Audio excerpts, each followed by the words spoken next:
ఈరోజు శివాజీ సెంటర్ లో దాదాపు 40 సంవత్సరాల నుంచి వినాయక చవితి కార్యక్రమం ఇక్కడ ఈ పూజ విగ్రహం ఈరోజు 20 అడుగుల వినాయకుడిని ఇక్కడ పెట్టి పూజ చేయడం. నేను ప్రతి సంవత్సరం కూడా తిరువంద్ర బృందం ఇక్కడ చేసే ఈ కార్యక్రమానికి ప్రతి సంవత్సరం ఎక్కడున్నా వచ్చిపోతాను, దర్శనం చేసుకుంటాను. నాకు వినాయకుడు శివాజీ సెంటర్ వినాయకుడు అంటే అది కలిసి వస్తుంది నాకు, అందుకని తప్పకుండా వస్తుంటాను. ముందు వెంకయ్యనాయుడు గారు కూడా ఖచ్చితంగా వచ్చిపోయేది. ఇప్పుడు ఆయనకుండే సెక్యూరిటీ రీజన్స్ అనంటే ఏదైనా రాలేకపోవచ్చు.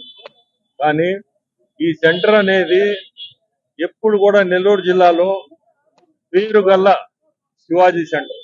ఈ రోజు కాదు, ఈ రోజు చాలా దగ్గర కూడా చేస్తున్నారు, అక్కడ కూడా చాలా బాగా చేస్తున్నారు.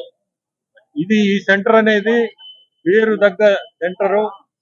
ఎప్పుడు కూడా ప్రతి ఒక్కరికి కూడా నేను కోరుకునేది ఇక్కడ వచ్చి శివాజీ సెంటర్ వినాయకుడిని దర్శించుకోవాలని. మన జిల్లాలో ప్రతి ఒక్కరికి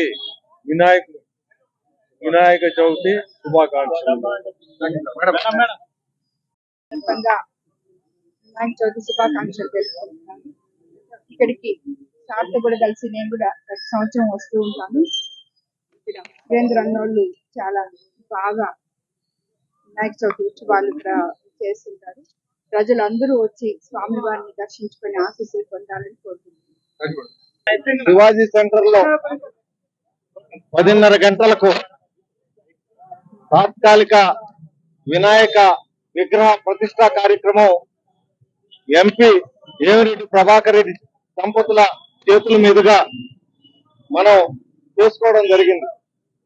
40 సంవత్సరాలుగా శివాజీ సెంటర్ లో ప్రతి సంవత్సరం కూడా ఒక ప్రత్యేకత సంతరించుకునే విధంగా శివాజీ సెంటర్ మిత్రులు మరియు విద్యార్థి పరిషత్ పూర్వ కార్యకర్తలు కలిసి చక్కగా భక్తి భావంతో ఈ శివా సెంటర్ అందరికి కూడా స్ఫూర్తిదాయకంగా ఉండే విధంగా వినాయక చవితి ఉత్సవాలు నిర్వహిస్తున్నారు. దాంట్లో నేను కూడా సభ్యుడు కావడం నా అదృష్టంగా భావిస్తున్నా.